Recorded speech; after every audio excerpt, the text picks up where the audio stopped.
तो सास तोहर रोक दिहसन, मधुमालती के लइका धके ठोक दिहसन। चले अरे बोलबे तो सास तोहर रोक दिहसन, इहा सपहा के लइका धके ठोक दिहसन।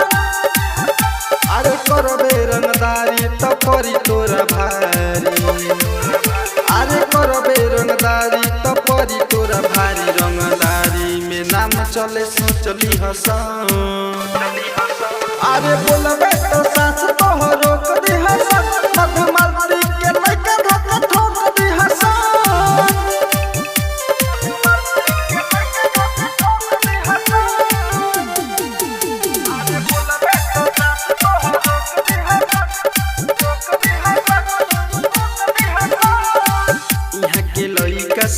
जदि अजुरइबे बुझले बबुआ ते बड़ी पछतइबे।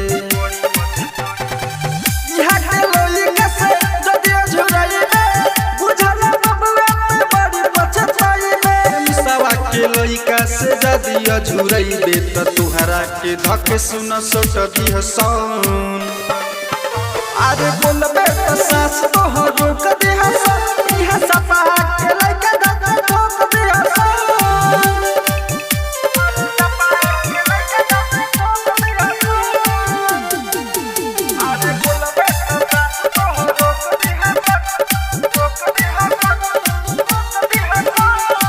सारा जिला में चलेला नाम रे, मारे देवे नी सकुला सरे आम रे। सारा जिला में चलेला नाम रे, मारे देवे नी सकुला सरे आम रे। संजय सने ही यानी किस दीवाना, मधु राजा करे जवा के नोच दिहसन। अरे बोलबे तो सास तोहर रोक दिहसन, मधुमालती के लइका धके ठोक दिहसन।